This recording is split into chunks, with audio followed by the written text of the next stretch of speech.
Hello once again, my friends. I'd like to welcome you to another video. Of course, this is November, and this is the 50th commemoration of the sinking of the SS Edmund Fitzgerald on Lake Superior on November 10th of 1975. This video is going to be something you may or may not be aware of. The wreck site right now, it's off limits. It's in Canadian waters and is considered a grave site, and rightfully so. But there has been something recovered from the Edmund Fitzgerald that you may not be aware of, the anchor. And I'm going to tell you guys about the anchor, how the ship lost the anchor in the Detroit River, how it was recovered, and what it is today, the significance of it. So sit back and relax and enjoy the video. When it comes to maritime history, there are so many ships that have been lost over time, from the angry seas of the North Atlantic Ocean to the storms of the Pacific. Over the course of time, ships have been lost to storms, wars, accidents, and even rogue waves. Of all the ships that have been lost, most of these will never be remembered by the general public. There are a few, however, that become legendary. Many factors include the situation in which the vessel sank. Thinking about the North Atlantic in particular, for instance, one immediately thinks of the RMS Titanic. There are many more, including the RMS Lusitania, the Andrea Doria, and the Britannic.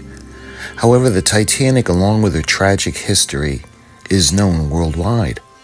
When it comes to maritime history on the Great Lakes and the nearly 10,000 ships lost, one ship comes to mind immediately.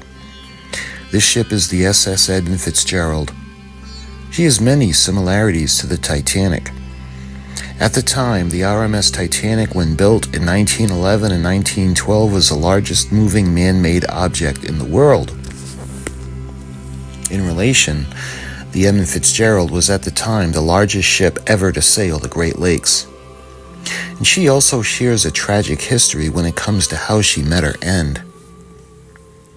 She was lost very quickly, almost vanishing from the sight and radar of the author M. Anderson, who was traveling with her when she sank back in 1975.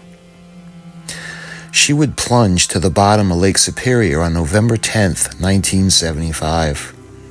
Her entire captain and crew would be lost. There have since been many books on the Mighty Fitz, as she has been called, but it would be Gordon Lightfoot who would make her a household name. In 1976, he released an album called Summertime Dream. Among the song titles was a song that would reach number 2 in the charts, second only to Rod Stewart's Tonight's the Night. The song was called The Wreck of the Edmund Fitzgerald, and it has become a cornerstone in elevating the Edmund Fitzgerald and her gallant crew status. The haunting lyrics and slide guitar would become an eternal tribute or memorial to the Edmund Fitzgerald. Like Titanic, the Edmund Fitzgerald sits in 2 halves. Her bow is still upright, with her stern section completely upside down. The wreck site is in Canadian waters and has been deemed off limits as a permanent grave site. But one item of the Edmund Fitzgerald that has been recovered, and may not be readily known, but the Edmund Fitzgerald had lost one of her anchors in the Detroit River shortly before she was lost. That anchor was recovered and serves as a focal point for the yearly memorial service to the Edmund Fitzgerald and her crew, as well as all those lost on the Great Lakes. The anchor was freshly painted and now is located at the Dawson Great Lakes Museum at Belle Isle in Detroit, Michigan. Let's take a look at the exact moment when the starboard side anchor of the SS Edmund Fitzgerald broke the surface of the water on live TV.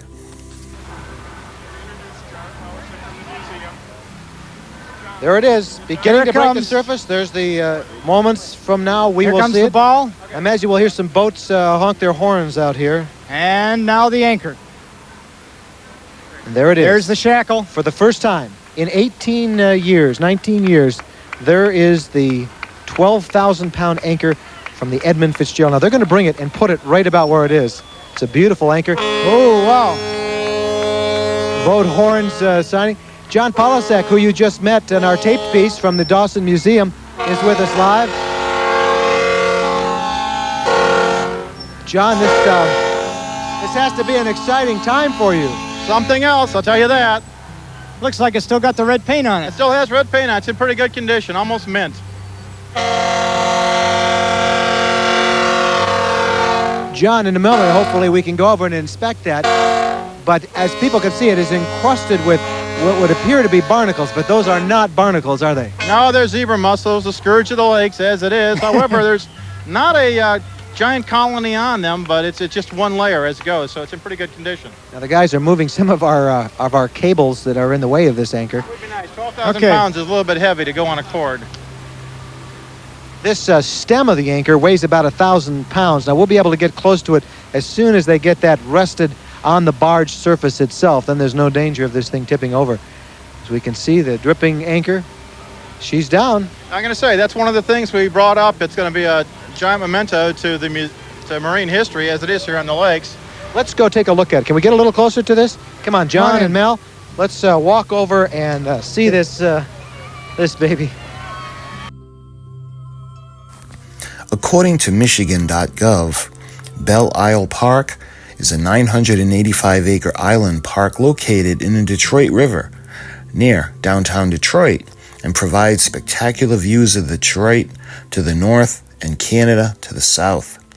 It's home to the James Scott Memorial Fountain, the Anna Scripps Whitecomb Conservatory, the Belle Isle Aquarium, the Ralph Wilson Gateway, which serves as the official southern trailhead for Michigan's Iron Bell Trail, a golf course, and many more cultural and natural attractions. Visitors can also swim at a designated swim beach, ride bicycles, fish, paddle, and more. Back in 1974, while the Edmund Fitzgerald was in the Detroit River, she would lose her starboard anchor. The anchor weighs 12,290 pounds. Now each chain link adds to the stress of carrying all that weight, and one of the anchor chain links would separate and cause the anchor and the remaining chain to plummet to the bottom of the river. The anchor would be discovered on May 20th of 1992. It would then be salvaged on July 20th of 1992. As a matter of fact, if I'm able to do so, I plan to share the entire broadcast with you in a separate video. Of course, it'll be subject to copyrights, so hopefully I can upload it. The video, an hour and 40 minutes in its entirety, and I'll make sure that there are no ads on it. And the purpose of the video is to show you an important part of Detroit history. The anchor rests on a concrete pad that features a plaque of the SS Edmund Fitzgerald in the front, and the plaque honors the lost ship and her crew. And there's another plaque that speaks of the anchor and its recovery of the project. And that plaque reads as follows. One evening in 1974, the SS Edmund Fitzgerald anchored at the Detroit River's Belle Isle anchorage 800 feet off Riopelle Street, east of the Renaissance Center. The next morning, as the crew worked to raise the starboard bow anchor, the chain link separated. 12,920-pound anchor remained on the bottom of the Detroit River. The following year, the Edmund Fitzgerald was famously lost at sea during a storm on Lake Superior on November 10th of 1975. The anchor was discovered by divers on May 20th of 1992 with the help of a metal locating device called a proton magnetometer. After much planning, the anchor was removed from the water on July 20th and brought to the Dawson Great Lakes Museum the following day. The event was shown on live television, and thousands came to see the anchor in the following weeks. Since November 10th of 2000, the 25th anniversary of the Edmund Fitzgerald sinking, this anchor has been a centerpiece for memorial events honoring her crew and all mariners lost in service on the lakes. Below is a yellow box headlined Facts which reads, "Fact. Since its recovery, this anchor has been the focal point of the Lost Mariners Remembrance Program every November 10th. Participants have included over 30 Canadian American organizations, making it the only international Fitzgerald remembrance." Now, there are not many artifacts of the Edmund Fitzgerald, at least none as prominent as the anchor. Perhaps the ship's bell or a lifeboat. The ship's bell was recovered in 1995. The bell was replaced with a bell that was engraved with the captain and the names of the crew. The bell is used currently at Whitefish Point to honor the crew of the Edmund Fitzgerald, as well as those lost on the Great Lakes. In addition to those lost, they now ring the bell for the late Gordon Lightfoot.